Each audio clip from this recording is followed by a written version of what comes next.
Hello everyone, welcome back to my channel concept of physics by Anurag Mishra. आज का topic है inductive capacitive inductive circuit, LC circuit. इससे पहले आपको अल्टरनेटिव करंट पार्ट फर्स्ट में हमने एक्सप्लेन किया था आरएमएस एवरेज वैल्यू और basic concept of alternative current का, एसी डीसी में डिफरेंस। तो फर्स्ट पार्ट आप देख सकते हैं वीडियो के लिंक में जाके, वहां पे आपको वीडियो मिल जाएगा alternative current part first. Part second में हमने डिफाइन किया था pure R circuit, L circuit और सी सर्किट। इसके बाद एलसी, एलआर, सीआर सर्किट, वहां पे हमने डिफाइन किया था। ये सर्किट पार्ट सेकंड में आपको मिलेंगे। पार्ट थर्ड, आज का जो पार्ट है, ये पार्ट थर्ड है अल्टरनेटिव करंट का, पार्ट थर्ड पार्ट में आपको जो सर्किट हम एक्सप्लेन करने जा रहे हैं वो capacitive inductive circuit, LC circuit आपको डिफाइन करना है। यहाँ पे एलसी सर्किट को किस तरीके से सॉल्व करते हैं, उसमें कौन कौन से बेसिक कॉन्सेप्ट हैं जिनको हम सॉल्व करते हैं, और इससे रिलेटेड जो प्रॉब्लम आती है उनको एक्सप्लेन करेंगे आज के टॉपिक में। तो इसमें हम सबसे पहले अप्लाइड वोल्टेज को निकालते हैं। इंपीडेंस, ये टर्म आपको याद रखना है कि कोई भी सर्किट हम सॉल्व करते हैं अल्टरनेटिव करंट का, या प्योर रेजिस्टेंस हो या कैपेसिटेंस हो, इंडक्टर हो, या combination of circuit LC, LR, CR या एलसीआर, इन सभी सर्किट में आप क्या करते हैं, कौन से टर्म आपको कैलकुलेशन करना है, ये आपके दिमाग में होना चाहिए कि ये टर्म हमको कैलकुलेट करना है इस सर्किट में। तो सबसे पहले हम अप्लाइड वोल्टेज निकालते हैं, इंपीडेंस निकालते हैं, करंट निकालते हैं, पीक करंट निकालते हैं, फेज डिफरेंस निकालते हैं, पावर फैक्टर और लीडिंग क्वांटिटी एक्सप्लेन करते हैं कि इसमें लीडिंग कौन सा है, वोल्टेज लीडिंग है या करंट लीडिंग है। ठीक है, तो यहां तक अभी हमने इसके रिकैप पे जाएंगे। इससे पहले जो हमने एक्सप्लेन किया था, तो अगर किसी सर्किट में प्योर एल सर्किट लगा है, एल सर्किट में क्या होता था, जो वोल्टेज होता था वो करंट आई से क्या होता था, जैसे करंट आई यहां पे आपने ले ली और वोल्टेज, इंडक्टिव सर्किट का जो वोल्टेज है बीएल, ये इससे 90 डिग्री क्या होता था, लीडिंग कंडीशन में रहता था, leading to current by phase pi by 2, इसी को 90 डिग्री बोले या पाई बाई 2। तो ये लीडिंग कंडीशन में रहता था इन केस ऑफ इंडक्टर एल के केस में। But in case of capacitor, capacitor के केस में क्या था, करंट और वोल्टेज के बीच में क्या था, जो वीसी था वोल्टेज, वो करंट से क्या था, 90 डिग्री लैग बिहाइंड था। मींस ये करंट से 90 डिग्री पश्चगामी था। ये क्या होता है, अग्रगामी, और इसको बोलते हैं पश्चगामी। ये इसको बोलते हैं leading to current by phase pi by 2, lag behind current to the current by phase pi by 2। तो ये दो चीजें आपको याद रखना है in case of circuit C. अगर प्योर सर्किट सी है तो वोल्टेज की वैल्यू क्या होती है in term of with respect current, और in case of inductive circuit, तो इंडक्टिव सर्किट में वोल्टेज का क्या फीचर रहता है विद करंट के रिस्पेक्ट में, तो ये क्या होता है, वोल्टेज होता है ये 90 डिग्री, इससे लीडिंग कंडीशन में होता है, और ये क्या होता है, लेग बिहाइंड कंडीशन में होता है। ये अग्रगामी होता है करंट से इन केस ऑफ इंडक्टर सर्किट, और ये पश्चगामी होता है। ये आपको याद रखना है। अब आते हैं सर्किट डायग्राम पे। तो ये सर्किट डायग्राम आपने लिया है इंडक्टर और कैपेसिटर सर्किट। क्या लिया है, इंडक्टर और कैपेसिटर सर्किट। कंबाइन किसमें किया है, सीरीज कॉम्बिनेशन है, पैरेलल कॉम्बिनेशन नहीं है। किसमें कंबाइन किया है, सीरीज में। ये भी ध्यान देना कि एलसी सर्किट है वो हमारा पैरेलल नहीं है, किसमें, सीरीज में। सीरीज कॉम्बिनेशन का सोल्यूशन आप देख रहे हैं, पैरेलल का नहीं देख रहे हैं। तो ये सीरीज कॉम्बिनेशन है एल और सी। अब आपने क्या किया, इस सर्किट में जो जिसमें ये कनेक्ट है इंडक्टर और कैपेसिटर, उसमें आपने क्या किया, अल्टरनेटिव करंट दिया। उसका वोल्टेज कितना है, V equal to V not sine omega T, मतलब साइन वेव आपने इसमें दी। जब साइन वेव जाएगी तो इसमें इस वोल्टेज के कारण इसमें दो टर्मिनल वोल्टेज हो जाएंगे। एक इंडक्टर सर्किट पे टर्मिनल वोल्टेज होगा, उसको हमने रिप्रेजेंट किया है VL से। किससे रिप्रेजेंट किया, VL। But in case of capacitor circuit, capacitor circuit का जो टर्मिनल वोल्टेज हो जाएगा वो VC हो जाएगा। ठीक है, ये दो वोल्टेज आपने यहां पे दिखाए हैं, VL और VC। फेजर डायग्राम को एक्सप्लेन करते हैं। फेजर डायग्राम इसके किस तरह से बनेगा, इसको एक्सप्लेन कर लीजिएगा।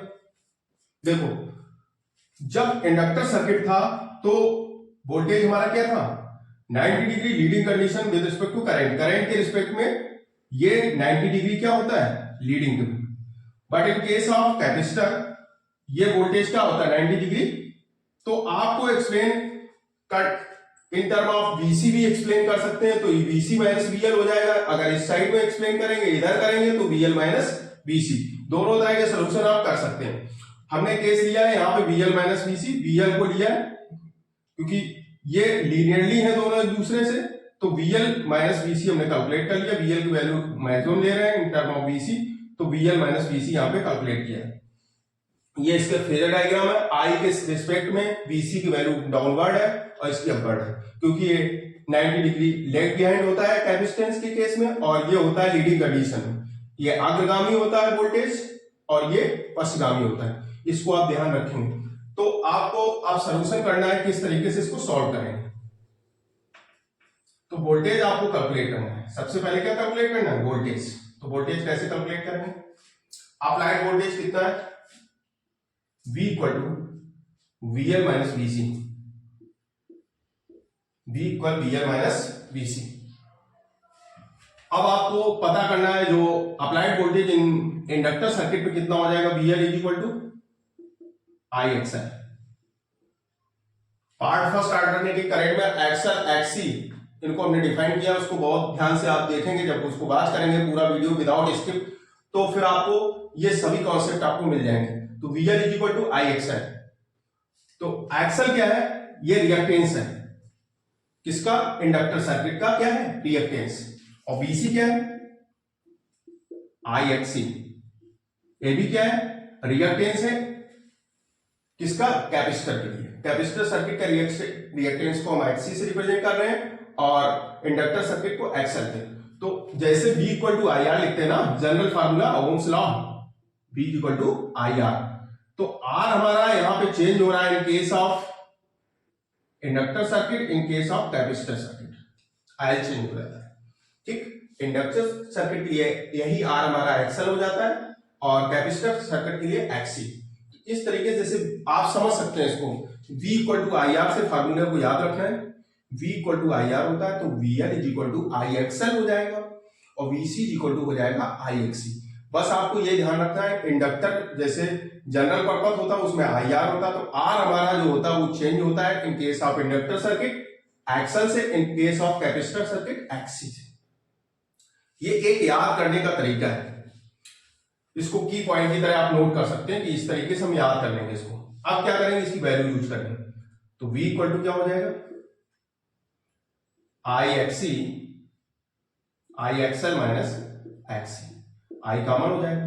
ठीक, तो इस तरीके से वोल्टेज आप यहां पे कैलकुलेट कर सकते हैं, वोल्टेज की वैल्यू कैलकुलेट कर सकते हैं। तो इसको साफ कर लें, आपको याद रहेगा कि VL को IXL लिखते हैं, VC को IXC, I कॉमन हो जाएगा। तो ये वोल्टेज है, ये अप्लाइड वोल्टेज है in serial LC circuit. Serial LC circuit के लिए आपने क्या लिखा, अप्लाइड वोल्टेज। अब आपको क्या कैलकुलेट करना है, इंपीडेंस। तो इंपीडेंस को रिप्रेजेंट करते हैं Z से, इससे रिप्रेजेंट करते हैं Z से। Z की वैल्यू होती है V अपॉन I।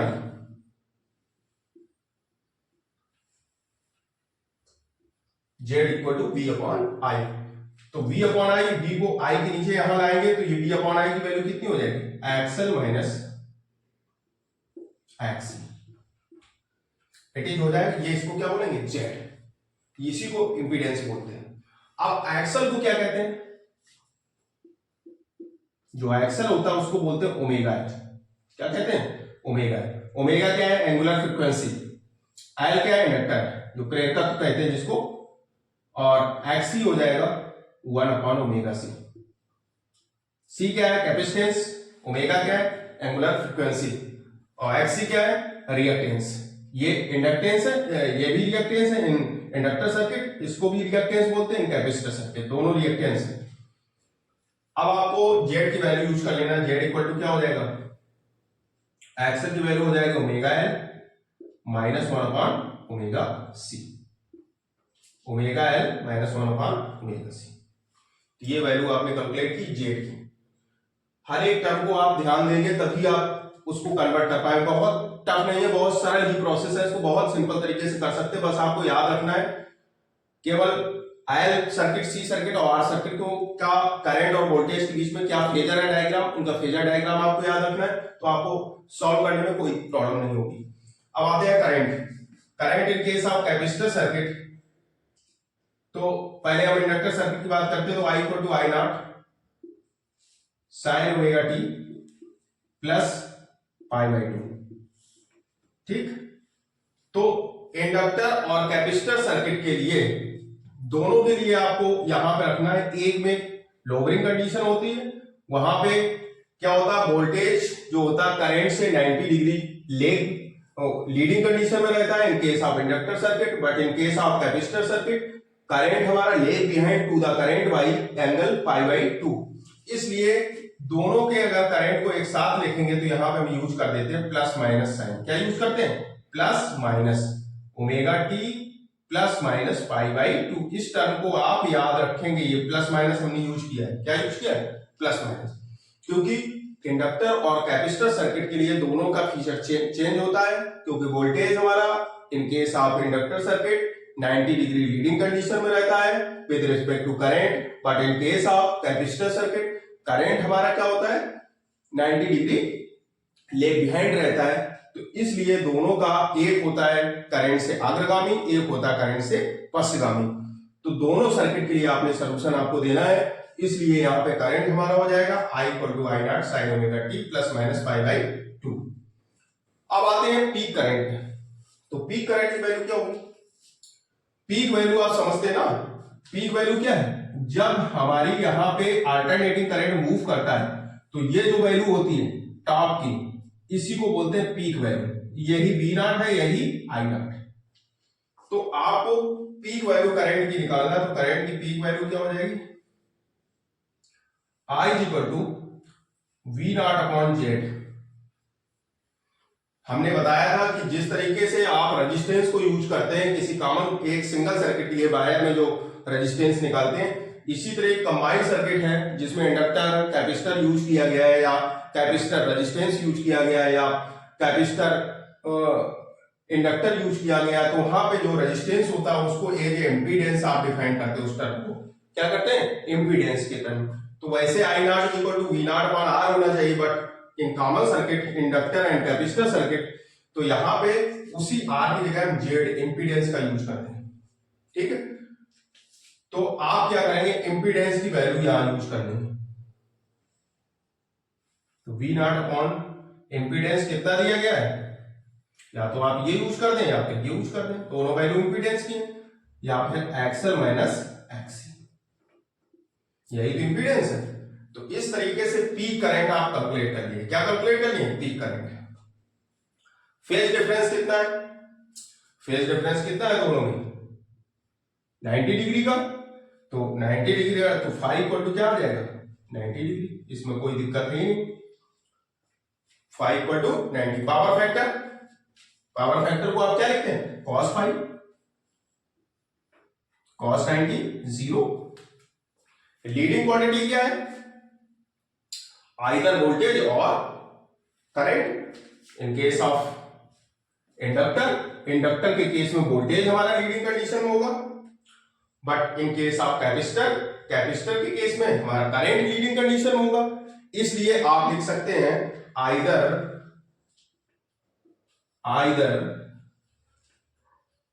वोल्टेज और करंट, आइदर वोल्टेज और current. But in case of LC circuit जो लीडिंग क्वांटिटी है वो वोल्टेज और करंट दोनों हो सकते हैं। ठीक, तो आपको ये किसी भी कॉन्सेप्ट में किसी जगह प्रॉब्लम आए आप कमेंट में जरूर बताएं हमको। इससे रिलेटेड प्रॉब्लम भी हम आपको नेक्स्ट वीडियो में देंगे, तो इसका स्क्रीनशॉट लेंगे। नेक्स्ट टॉपिक है एलसीआर सर्किट।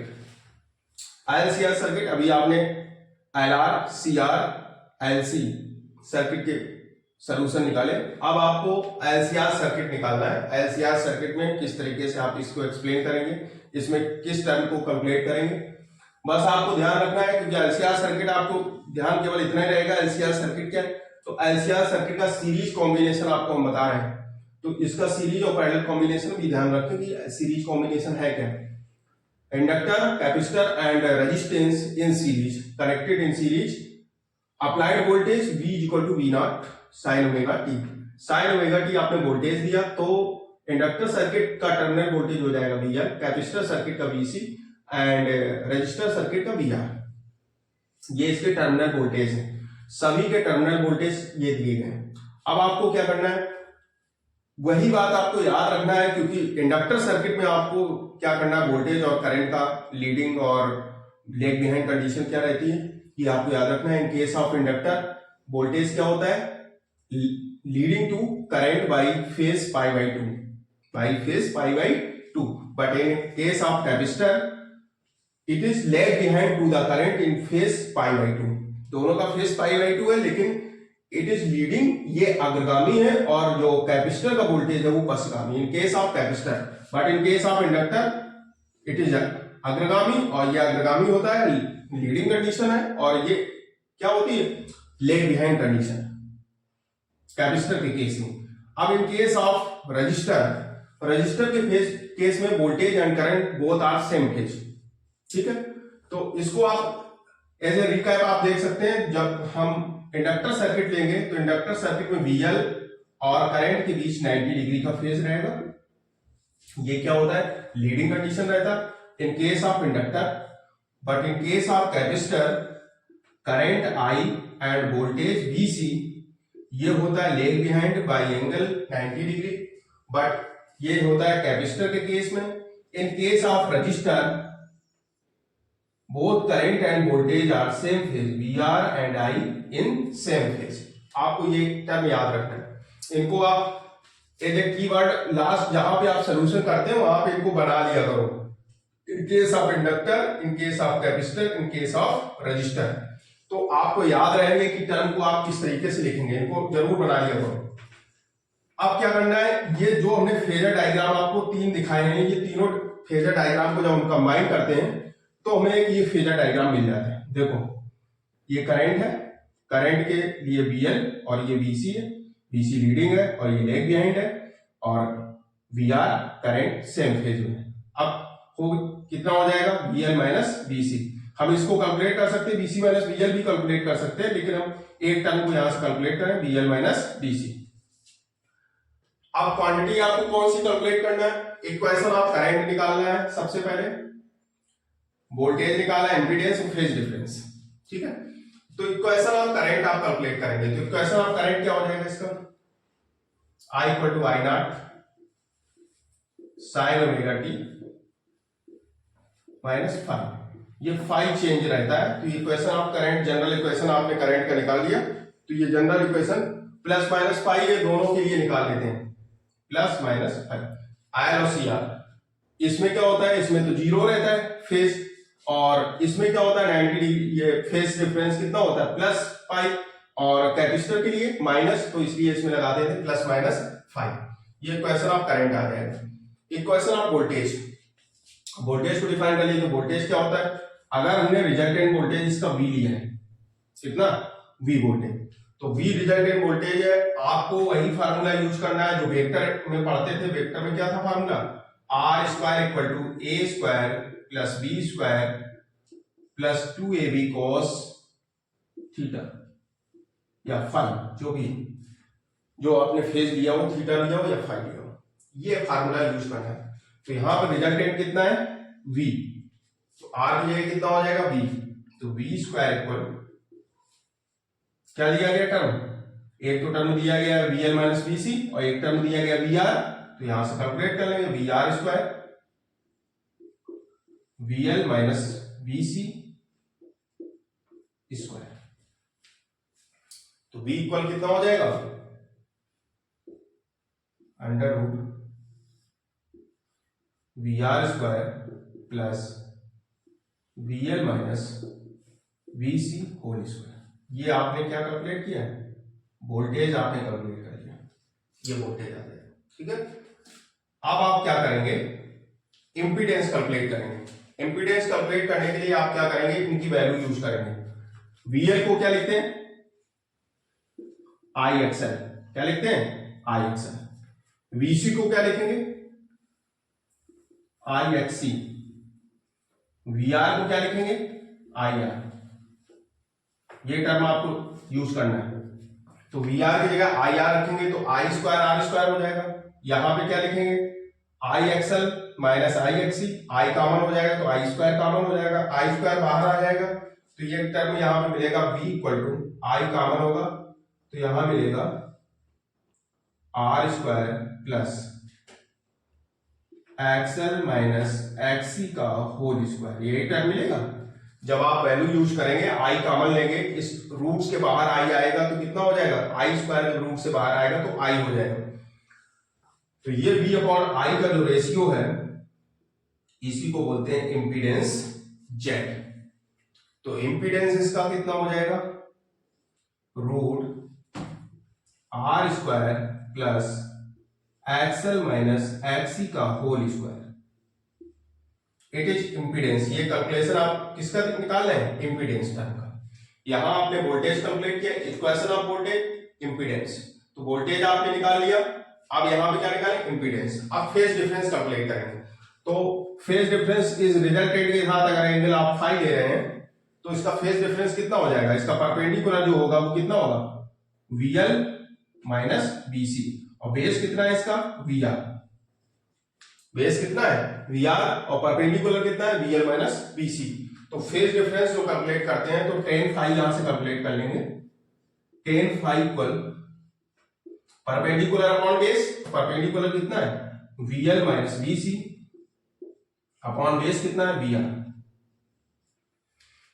वैल्यू यूज करेंगे तो VL माइनस BC की वैल्यू यूज करेंगे, उसमें I कॉमन हो जाएगा, एक्सएल माइनस एक्सी हो जाएगा अपॉन IR। तो I से I कैंसिल हो जाएगा तो यहां से phase difference phi equal to आ जाएगा tan inverse XL minus XC upon R। तो ये टर्म आपने किसका कैलकुलेट किया, फेज का, ये फेज डिफरेंस आ जाएगा। तो अभी हमने 4 क्वांटिटी कैलकुलेट की हैं। एक तो करंट, करंट कैसे फाइंड करेंगे, इसके बाद वोल्टेज, वोल्टेज को हमने एक वेक्टर का फार्मूला लिया, इस वेक्टर के फार्मूले से हम कैसे यूज करेंगे। यहां पे आ जाएगा जो आगे का टर्म मिलेगा वो VR और VL माइनस 2 टाइम्स होता ना, VR VL minus BC cos 90 degree. तो ये टर्म हमने लिखा नहीं था क्योंकि cos 90 की वैल्यू क्या होती है, 0। तो इतना टर्म हो जाएगा 0, तब इतना टर्म मिलेगा आपको VR VL minus BC whole square. तो ये टर्म cos 90 का वैल्यू, ये टर्म हो जाएगा 0, तो ये टर्म आपको मिल जाएगा VR square plus VL minus BC का होल स्क्वायर। तो इस तरीके से वेक्टर का फार्मूला, आपने वेक्टर रिजल्टेंट निकाला होगा, उस फार्मूले का यूज करते हैं। ऐसे नहीं है कि केवल हम इसका फार्मूला लिख लेते हैं, लिखने आया कैसे है उसका सोल्यूशन आपको हमने बताया, बेसिक इसका क्या कॉन्सेप्ट। तो यहाँ पे 90 डिग्री होता है, cos 90 की वैल्यू क्या होती है, 0, इसलिए इस टर्म को 0 कर देते हैं तो इतना टर्म हमें मिलता है, उसी टर्म से हम वोल्टेज कैलकुलेट कर देते हैं। तो वोल्टेज जब कैलकुलेट करेंगे तब जब वैल्यू इनकी पुट करेंगे तो I कॉमन हो जाएगा, तो V अपॉन I का टर्म बन जाएगा। तो एक डेरिवेशन दूसरे से कनेक्टेड होता जा रहा है। तो यहां से इंपीडेंस आ जाएगा, जब इंपीडेंस कैलकुलेट कर लेंगे तो यहां से क्या निकालेंगे, हम फेज निकालेंगे। तो फेज हमने यहां पे कैलकुलेट कर लिया है, ठीक है। इसके बाद इसका स्क्रीनशॉट ले ले जल्दी से। 5th पॉइंट है रिएक्टेंस ऑफ LCR। रिएक्टेंस किस तरीके से बिहेव करता है LCR सर्किट में, आपको 3 पॉइंट हमने दिए हैं, इससे एक्सप्लेन किया है। तो रिएक्टेंस का वेरिएशन किस तरीके से है LCR सर्किट में, इसको आपको एक्सप्लेन करना है। देखो फर्स्ट पॉइंट क्या है, इफ रिएक्टेंस इज इंडक्टिव, तो इंडक्टिव रिएक्टेंस है अगर, इंडक्टिव मींस एक्सल, तो ये एक्सल जो बिहेव करेगा, एक्सल का जो बिहेव है वो एज ए, जब आपने LR सर्किट पढ़ा था तो LR सर्किट में जो एक्सल का बिहेव है वो as a LR circuit. Net reactance is inductive, जो नेट रिएक्टेंस आप इंडक्टिव निकाल रहे हैं तो ये LR सर्किट की तरह से बिहेव करेगा। तो LR सर्किट का सलूशन आपने पार्ट सेकंड में अल्टरनेटिंग करंट का जो पार्ट सेकंड का टर्म आपने देखा होगा यूट्यूब पे, तो उसमें लिंक में आपको मिलेगा वीडियो ये, तो वहां पे आप देख सकते हैं LR सर्किट का बिहेव। तो LR सर्किट वहां पे मिलेगा। तो एक्सल जब net reactance in LCR circuit inductive है तो वो LR सर्किट की तरह बिहेव करेगा। Second point, but in case of net reactance is capacitive, capacitive means XC जो होगा इंडक्टेंस रिएक्टेंस, तो ये एक्सी जो बिहेव करेगा वो as a CR circuit, behave like a CR circuit. एक हो गया एलआर सर्किट, एक हो गया सीआर सर्किट, क्योंकि जो रिएक्टेंस का वेरिएशन है एलसीआर सर्किट में, उसमें नेट रिएक्टेंस अगर इंडक्टिव हो रहा है तो फिर एलआर सर्किट डिफाइन करेगा, अगर नेट रिएक्टेंस कैपेसिटिव हो रहा है तो सीआर सर्किट डिफाइन करेगा। थर्ड पॉइंट है, फर्स्ट सेकंड पॉइंट को आप समझ लेंगे, एक एलआर सर्किट है, एक CR circuit. In case of LCR circuit, इसमें भी दो तरीके के सर्किट हो सकते हैं, एक एलआर सर्किट हो सकता है, एक सीआर, कॉम्बिनेशन ऑफ एलआर और सीआर, तो ये दो सर्किट यहां पे हो सकते हैं। बट इनके थर्ड पॉइंट का, if net resistance is zero, net reactance zero, तो नेट रिएक्टेंस जीरो कब होगा? नेट रिएक्टेंस को सपोज दैट, थर्ड पॉइंट को इसमें हम डिफाइन कर रहे हैं, तो यहां x इक्वल टू हो जाएगा एक्सएल माइनस एक्सी, तो ये नेट रिएक्टेंस है, ये क्या है? Zero. This condition is known as resonance in LCR circuit, इसी को बोलते हैं रेजोनेंस। अगर रेजोनेंस टर्म आपको डिफाइन करने के लिए आए तो रेजोनेंस क्या होता है? जो रेजोनेंस है उस समय जो नेट रिएक्टेंस होता है वो जीरो होता है in LCR circuit. In LCR circuit net reactance is zero, then this condition is known as resonance. तो रेजोनेंस कंडीशन में क्या होगा? In resonance,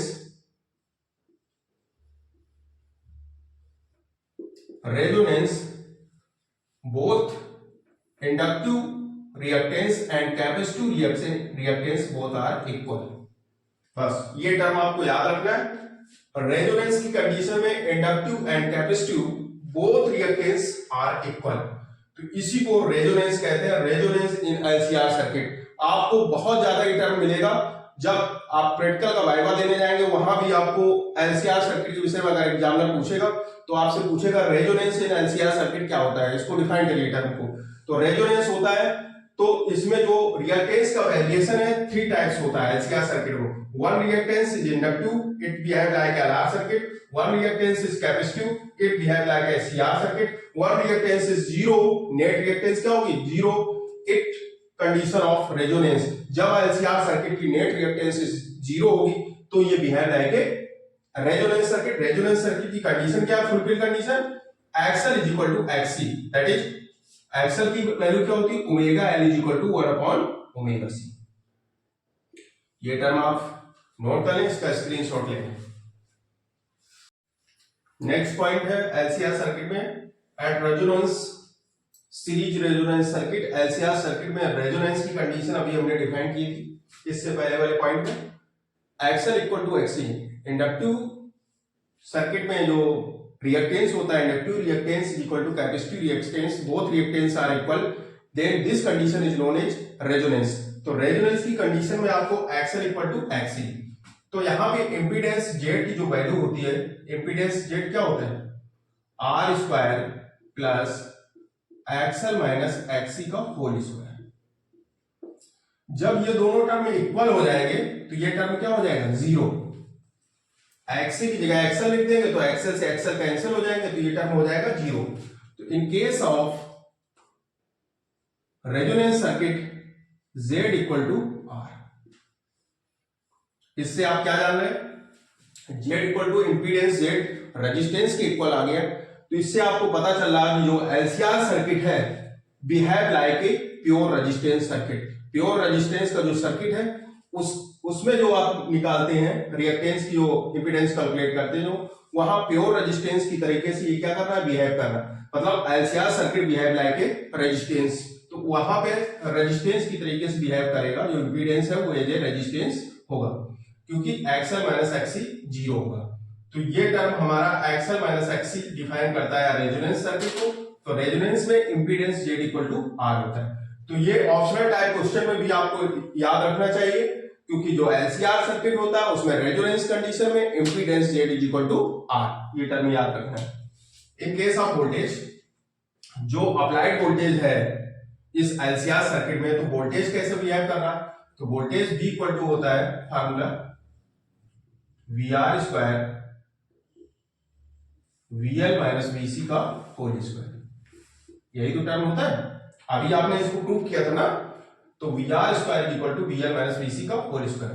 but in case of resonance circuit V L is equal to V C, terminal voltage at inductive V L and terminal voltage capacitive V C, तो terminal voltage दोनों के equal हो जाएंगे, V L equal to V C, तो ये term हमारा क्या हो जाएगा, zero.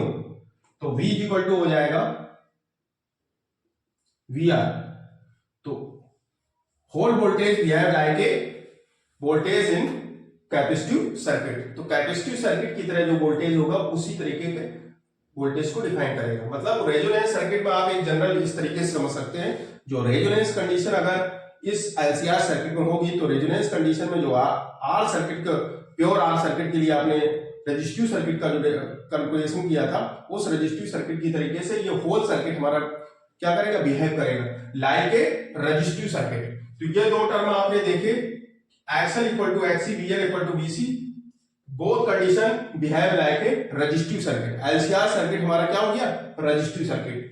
But in case of phase difference, phase difference क्या होगा एलसीआर सर्किट में, तो एलसीआर सर्किट का फेज डिफरेंस आपको कैलकुलेट करना है। तो फेज डिफरेंस क्या हो जाएगा, एलसीआर सर्किट में फेज डिफरेंस यहां पे जीरो मिल जाएगा, फाइव इक्वल टू यहां पे पाई बाई टू का टर्म रहता है ना, पाई बाई टू की टर्म में, और पावर फैक्टर इसका हो जाएगा जीरो। तो पाई बाई टू का टर्म हो जाएगा, और पावर फैक्टर यहाँ पे जो निकालेंगे, जो दोनों के टर्म में यहाँ पे एल के सर्किट में ये प्लस में जाएगा और सी के सर्किट में माइनस हो जाएगा, तो पाई बाई टू और माइनस पाई बाई टू, ये दो टर्म मिलेंगे, पाई by to minus pi by to. तो टोटल फाइव की जो वैल्यू हो जाएगी वो क्या हो जाएगी, जीरो। तो ये जीरो हो जाएगा, तो पावर फैक्टर इसका क्या हो जाएगा, PF, power factor in case of resonance condition cos five, cos zero की वैल्यू कितनी होती है, 1, फाइव की वैल्यू रख देंगे तो पावर फैक्टर भी हमारा 1 हो जाएगा। अब पावर कंज्यूम पावर आपको कैलकुलेट करना है, पावर कंजम्पशन कितना होगा, पावर कंजम्पशन कितना हो जाएगा, P इक्वल टू आ जाएगा V R M S into I R M S, यही तो फार्मूला होता है, P equal to V I. तो वी आर एम एस की वैल्यू क्या हो जाएगी, V not upon root two, इसकी वैल्यू होती है I nought upon root two, तो यहां आ जाएगा V nought I nought upon two. तो ये आ जाएगा पावर फैक्टर। पावर कंजप्शन इसमें निकाल दिया, पावर कंजप्शन जो कंज्यूम पावर है वो कितनी आएगी, V nought I nought upon two. Current is maximum, current in circuit is maximum, maximum current कैसे होगा, तो करंट की वैल्यू आप कैसे कैलकुलेट करते थे, maximum current I nought is equal to V not upon Z, V not upon Z, और Z की वैल्यू क्या है, आर। तो इंपीडेंस यहां लग रहा था वो जेड इस टर्म में था एलसीआर सर्किट में, under root R square plus BL minus BC का होल स्क्वायर, ये टर्म में इंपीडेंस जेड था। लेकिन but in case of resonance circuit, resonance circuit के लिए एक्सएल इक्वल टू एक्ससी हो गया, तो जेड इक्वल टू आर।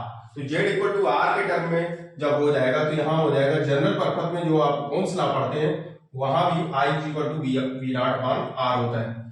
तो करंट यहाँ पे in comparison LCR circuit, in series resonance circuit में जब रेजोनेंस कंडीशन आ जाएगी तो वहां पे करंट हमारा क्या हो जाएगा, मैक्सिमम हो जाएगा। तो ये टर्म आपको याद रखना है, रेजोनेंस सर्किट के लिए सब रेजोनेंस की कंडीशन है, आप फिर से याद रखें। एलसीआर सर्किट आप नहीं, एलसीआर सर्किट में जो रेजोनेंस कंडीशन है उसको आप डिफाइन कर रहे हैं। एलसीआर सर्किट का इससे पहले हमने बताया, लेकिन एलसीआर सर्किट में जो रेजोनेंस होता है, जब इंपीडेंस रिएक्टेंस दोनों इक्वल होते हैं, इंडक्टिव और कैपेसिटिव, तो ये रेजोनेंस कंडीशन होते हैं। इस रेजोनेंस की कंडीशन में जो आपने डिफाइन किए टर्म वो ये हैं, in resonance condition XL equal to XC, VL equal to VC, phase difference phi equal to zero, power consume power P equal to V nought I nought upon two, current maximum, क्योंकि current LCR circuit के comparison में जो current resonance में होता है वो maximum होता है, उसकी वैल्यू क्या होती है, वी नॉट अपॉन आर, क्योंकि Z is equal to R हो जाता है। ठीक, अब इस रेजोनेंस का जो बेसिक एप्लीकेशन है, इसका यूज क्या है, जो आपने series resonance circuit, resonance condition इसमें क्रिएट हुई है, इसका यूज क्या है, इसको किस तरीके से इसका अप्लाई कैसे करेंगे। तो इसका अप्लाई होता है वोल्टेज एम्प्लीफिकेशन। जब आप पीएन जंक्शन डायोड पढ़ेंगे तो वहां पे पीएनपी ट्रांजिस्टर, एनपीएन ट्रांजिस्टर, वहां पे एम्पलीफिकेशन फैक्टर होता है। तो वोल्टेज एम्पलीफिकेशन जो होता है, एम्पलीफायर मतलब समझते हैं कि जो कम साउंड है उसको इंक्रीज कर दे। तो ऐसे इंस्ट्रूमेंट होते हैं, जैसे माइक से हम लोग बोलते हैं, बहुत कम साउंड होता है लेकिन जब सुनाई देता है तो बहुत दूर तक जाती है, तो एम्पलीफायर होते हैं उसमें। तो इसको एज ए वोल्टेज एम्पलीफायर भी यूज करते हैं। रेजोनेंस को कैसे यूज करते हैं, जो एलसीआर रेजोनेंस सर्किट है उसको वोल्टेज एम्पलीफायर यूज करते हैं। इसके बाद selector circuit in wireless telegraphy. तो वायरलेस कम्युनिकेशन होता है, उसमें जो हम लोग मोबाइल कम्युनिकेशन करते हैं इसमें वायरलेस कम्युनिकेशन है, बैठे यहाँ पे हैं और किसी जगह से कॉल आ रही, तो ये विदाउट वायर कनेक्टिविटी है। तो वायरलेस कम्युनिकेशन जो होता है उसमें भी इस रेजोनेंस सर्किट का यूज होता है। तो ये दो बहुत ही इंपॉर्टेंट यूज है इस रेजोनेंस सर्किट के। रेजोनेंस का जो इंपॉर्टेंट फैक्टर्स जो दिए गए हैं वो कौन कौन से फैक्टर कैलकुलेट करना है, ये आपके सामने इनका स्क्रीनशॉट ले लें, बहुत इंपॉर्टेंट टॉपिक है। एट रेजोनेंस कंडीशन, रेजोनेंस में नेचुरल फ्रीक्वेंसी आपको कैलकुलेट करना है, इसको रेजोनेंस फ्रीक्वेंसी भी बोलते हैं और natural frequency. At case of resonance in LCR circuit, inductive reactance and capacitive reactance both are equal. And inductive reactance को आप बोलते हैं omega L and capacitive reactance को बोलते हैं 1/ओमेगा सी। तो आप इंटरचेंज कर सकते हैं यहाँ पे, तो ओमेगा यहाँ मल्टीप्लाई होगा तो omega square equal to 1/LC, ये हो जाएगा, क्रॉस मल्टीप्लाई कर लेंगे तो omega square equal to 1/LC। तो इसको क्या लिखेंगे, ओमेगा इक्वल 1/LC। ओमेगा को क्या लिखते हैं, ये है एंगुलर फ्रीक्वेंसी, और एंगुलर फ्रीक्वेंसी को लिखेंगे क्या, 2 पाई न्यू या 2 पाई एफ, जो भी लिख सकते हैं। न्यू से भी रिप्रेजेंट कर सकते हैं, एफ से लिखें या न्यू से लिखें, किसी में न्यू से लिखा होगा किसी बुक में, किसी में एफ से लिखा होगा, तो दोनों से रिप्रेजेंट कर सकते हैं, इसमें कोई कंफ्यूजन नहीं रखना है। 1/LC। तो एफ इक्वल टू यहां पे आ जाएगा 1/2π√LC। It is the natural frequency of resonance circuit. Resonance circuit के लिए क्या है, ये नेचुरल फ्रीक्वेंसी, ये नेचुरल फ्रीक्वेंसी आपने कैलकुलेट कर दी, F इक्वल टू 1/2π√LC। बस कंडीशन आपको याद रखना है, resonance XL equal to XC, omega L, omega C, omega को इंटरचेंज कर लेंगे, omega equal to 2 pi nu या 2 pi F, F equal to 1/2π√LC। तो ये नेचुरल फ्रीक्वेंसी आपने कैलकुलेट की, स्क्रीनशॉट ले लें इसका। In LCR circuit, half power frequency, HPF and bandwidth. LCR circuit में आपको बैंडविड्थ कैसे कैलकुलेट करेंगे, HPF क्या कैसे कैलकुलेट करेंगे, half power width, half power frequency क्या है। तो हाफ पावर फ्रीक्वेंसी जो P मैक्स होता है, मैक्सिमम पावर जो आप कैलकुलेट करते हैं, V0I0/2, इससे पहले अभी कैलकुलेट कराए थे, पावर जो होती है सर्किट V0I0/2। तो रेजोनेंस P मैक्स जो होता है इन रेजोनेंस कंडीशन में, रेजोनेंस कंडीशन में जो पावर होती है, मैक्सिमम पावर होती है V0I0/2। But in case of HPF circuit में जिस तरीके से फ्रीक्वेंसी हमारी चेंज होती है, फ्रीक्वेंसी के according power P equal to P मैक्स/2, हाफ पावर हो जाती है to the resonance circuit. Resonance circuit से जब पावर हाफ हो जाए तो ये बन जाता है हमारा HPF, हाफ पावर फ्रीक्वेंसी, ये हो जाती है HPF। करंट क्या होता है HPF सर्किट में, क्योंकि IRMS वैल्यू होती है I0/√2, √2 की वैल्यू जब यहां रखेंगे 1.414, जब डिवाइड करेंगे और 100 से मल्टीप्लाई करेंगे तो 70.7% ये आ जाएगी रेजोनेंस कंडीशन। तो करंट जो HPF का होता है वो रेजोनेंस का जो करंट होता है वही इसका होता है, but power of HPF it is half of the resonance power, resonance power की हाफ होती है, ये याद रखना है न्यूमेरिकल में। अगर आपको वहां पे कैलकुलेट करने के लिए क्या है, power of half power frequency, तो फ्रीक्वेंसी कौन सी है, जो फ्रीक्वेंसी नेचुरल फ्रीक्वेंसी है, नेचुरल फ्रीक्वेंसी जो आप लोगों ने कैलकुलेट की है, क्या कैलकुलेट की है, F equal to 1/2π√LC, 1/2π√LC, इसको हाफ कर देंगे तो ये फ्रीक्वेंसी हमारी मिल जाएगी किसकी, हाफ पावर फ्रीक्वेंसी कैलकुलेट कर लेंगे। इस कंडीशन में जो पावर होती है वो मैक्सिमम पावर का हाफ होती है। बस ये आप जैसे जो हाफ टर्म है उसको याद रखेंगे कि हाफ किस तरीके से होता है। तो SPF half power frequency divided in two parts. One SPF is the capacitive and other SPF is inductive. SPF है half power frequency in capacitive circuit, क्योंकि LCR circuit is the combination of L, C and R. तो capacitive circuit में जो frequency होगी और inductive circuit में जो frequency होगी, कैपेसिटिव सर्किट की फ्रीक्वेंसी कब होती है स्टैंडर्ड फ्रीक्वेंसी से, तो क्यों होती है, क्योंकि एक्सी जो होता है वो डिक्रीज करता है, 1/ओमेगा c होता है, और एक्सएल क्या होता है, इंक्रीज करता है, ओमेगा एल होता है। एक्सएल क्या होता है, ओमेगा एल। तो एक्सी हमारा जो एक्सी की फ्रीक्वेंसी होगी वो इस फ्रीक्वेंसी से, जो इसका मैक्सिमम फ्रीक्वेंसी है जिस पे रेजोनेंस मिल रहा है, इस रेजोनेंस से मिनिमम होगी, that is omega 1 is less than omega naught. Omega 1 is less than omega naught, मतलब रेजोनेंस फ्रीक्वेंसी से क्या होगी, कम होगी इन case of capacitive circuit. But in case of inductive circuit omega naught is greater than omega 2, omega 2 is greater than omega naught, sorry omega 2 is greater than omega naught, क्योंकि ये frequency क्या करेगी, increase करेगी, और ये क्या होगी, decrease होगी इधर। तो ये इंक्रीजिंग है, ये इंडक्टिव सर्किट की फ्रीक्वेंसी और ये कैपेसिटिव सर्किट की। तो difference between two frequency it is known as bandwidth, इसी को हम बोलते हैं बैंडविड्थ। तो bandwidth of the circuit is known as in half SPF के लिए बैंडविड्थ कितनी होती है, omega 2 minus omega 1। In case of resonance circuit, its bandwidth calculated by the ratio of resistance and inductance, omega R upon L। तो वैसे difference of frequency आप calculate कर सकते हैं, frequency in inductive circuit and frequency in capacitive circuit, both difference कर देंगे दोनों का, तो आपको बैंडविड्थ कैलकुलेट करने के लिए आ जाएगी कि इसकी विड्थ कितनी होगी बैंडविड्थ, तो वो बैंडविड्थ आप कैलकुलेट कर लेंगे। तो बैंडविड्थ कैलकुलेट करने के बाद में आप यहाँ पे इसको बैंडविड्थ यहाँ लिखेंगे, और जो बैंडविड्थ होती है किसी रेजोनेंस सर्किट के लिए उसका रेशियो होता है R/L। तो इसका स्क्रीनशॉट ले लें, बहुत ही इंपॉर्टेंट टर्म है ये। Quality factor in series LCR circuit, इसका लास्ट टर्म आपको डिफाइन करना है क्वालिटी फैक्टर। तो quality factor series LCR circuit की कैरेक्टरिस्टिक्स को डिफाइन करता है और उसकी शार्पनेस क्या है। जब आप आईवी कर्व ड्रॉ करते हैं, करंट और फ्रीक्वेंसी के बीच में जो कर्व ड्रॉ करते हैं, ये क्वालिटी फैक्टर से ही डिफाइन होती है उसकी शार्पनेस। तो ये दो टर्म को डिफाइन करता है, characteristics of the LCR circuit and sharpness of the LCR circuit. Quality factor define करते हैं, quality factor equal to 2 pi maximum energy stored upon energy dissipation, means loss of energy. Energy dissipate जो होता है वो loss of energy. तो maximum energy stored in a circuit और energy loss का जो रेशियो होता है वो क्वालिटी फैक्टर को डिफाइन करता है। इसका दूसरा फार्मूला इस तरीके से निकाल सकते हैं, अगर मैक्सिमम एनर्जी स्टोर्ड आपको पता है मीन पावर डिसिपेटेड और जो लॉस ऑफ एनर्जी का एवरेज जो एनर्जी है, तो 2 pi upon T into maximum energy stored upon mean power dissipated.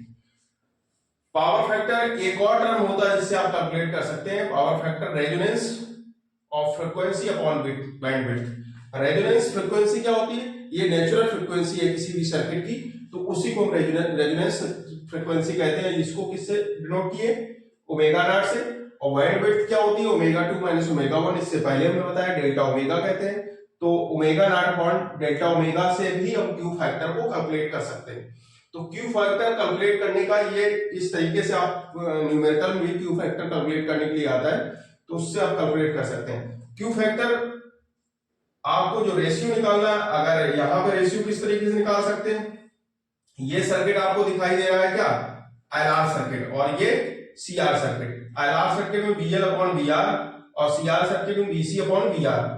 तो बीएल अपॉन बीआर को हम बोल सकते हैं ओमेगा एल अपॉन आर, और बीसी अपॉन बीआर को, बीसी अपॉन बीसी को क्या लिखते हैं, आई एक्सी लिखते हैं, आई एक्सी, और बीआर को क्या लिखते हैं, आई आर, और एक्सी को क्या लिखते हैं, 1 अपॉन ओमेगा सी। क्या लिखते हैं, 1 अपॉन ओमेगा सी। जब इनका रेशियो होगा तो 1 upon omega nought C R. Omega nought क्या है, it is the resonance frequency. तो ओमेगा नॉट कैंसिल हो जाएगा टर्म, जब इससे सॉल्व करेंगे तो क्यू फैक्टर यहां से आ जाएगा 1 upon R root L upon C. अब आते हैं, ये क्यू फैक्टर का फार्मूला है 1/r√L/C। क्यू फैक्टर इस तरीके से कैलकुलेट कर सकते हैं, और यहां से रेशियो से भी कैलकुलेट कर सकते हैं। अगर वोल्टेज आपको दिया है, इंडक्टिव वोल्टेज दिया है, जो इंडक्टर टर्मिनल वोल्टेज है, और जो voltage in resistive terminal voltage, both ratio defines the quality factor. अब क्वालिटी फैक्टर को इन ग्राफिकल मेथड, ये तो कैरेक्टरिस्टिक्स हो गई क्वालिटी फैक्टर की। अब इसकी शार्पनेस कैसे डिफाइन करते हैं, तो शार्पनेस पे जब R की वैल्यू, जो रेजिस्टेंस है, हाई है, तब क्वालिटी फैक्टर हमारा क्या होगा, लो होगा। क्यों? क्योंकि रेजिस्टेंस का क्या होता है, ये क्वालिटी फैक्टर इनवर्सली प्रोपोर्शनल होता है, इसलिए क्वालिटी फैक्टर की वैल्यू, जो इसकी शार्पनेस है, यहां पे कम मिलेगी, तो वहां पे क्वालिटी फैक्टर क्या होगा, लो होगा, रेजिस्टेंस हाई। सेकंड में जब इससे आगे चलेंगे, जब करंट इंक्रीज करेगा, यहाँ पे करंट की वैल्यू कम है यहाँ पे, तो ये मीन फ्रीक्वेंसी है, तो जब यहाँ पे रेजिस्टेंस लो होगा तो करंट इंक्रीज होगा, तो रेजिस्टेंस लो होगा तो करंट इंक्रीज होगा, तो वहां पे क्वालिटी फैक्टर हमारा क्या होगा, नॉर्मल होगा। इसके बाद और आगे चलेंगे, इस पे ट्रेस यहां निकालते हैं, यहां ट्रेस करेंगे आई और न्यू के बीच में, जब ट्रेस निकालेंगे तो यहाँ पे R very high very low, तो जब आर की रेजिस्टेंस कम होता जाएगा तो करंट इंक्रीज करेगा, तो करंट इंक्रीज जब होगा तो क्वालिटी फैक्टर हमारा क्या होगा, लार्ज होता जाएगा। जिस तरीके से करंट हमारा इंक्रीज होता है, उसी तरीके से क्वालिटी फैक्टर बढ़ता है। तो ये हमारा शार्पनेस को डिफाइन कर रहा है। इसके बाद क्या हुआ, रेजिस्टेंस को क्या कर दिया, जीरो, तो क्वालिटी फैक्टर हमारा क्या हो गया, इनफाइनाइट हो गया। ये जो शार्पनेस है वो इंक्रीज कर गई, तो ये हो जाएगा इनफाइनाइट। तो ये दो टर्म आपको इस क्वालिटी फैक्टर से, क्वालिटी फैक्टर का टर्म भी डिफाइन करने, जब एलसीआर सर्किट को आप डिफाइन करेंगे तो वहां पे क्वालिटी फैक्टर का टर्म आएगा, तो वो भी डिफाइन करेंगे। तो इसलिए इसके टर्म याद रखें कि जब करंट मिनिमम होता है, रेजिस्टेंस हाई होता है, क्वालिटी फैक्टर लो होता है। ठीक है, करंट इंक्रीज होगा, रेजिस्टेंस लो होगा, क्वालिटी फैक्टर नॉर्मल हो जाएगा। इसके बाद और भी करंट इंक्रीज होगा, क्वालिटी फैक्टर क्या होगा, very low, resistance very low, then quality factor large. इसके बाद रेजिस्टेंस हमारा जीरो हो जाएगा, करंट और भी इंक्रीज करेगा, देन क्वालिटी फैक्टर इनफाइनाइट। तो ये टर्म आप इनको नोट कर लीजिएगा। प्लीज चैनल को लाइक एंड सब्सक्राइब कर दें और बेल आइकन को प्रेस कर दें। इसी तरीके से आपको वीडियो, इसका लिंक में आपकी इसकी प्रॉब्लम मिलेगी एलसीआर सर्किट की, उनको जरूर देखें और कमेंट में जो भी आपको प्रॉब्लम है उसको कमेंट करें। Thank you.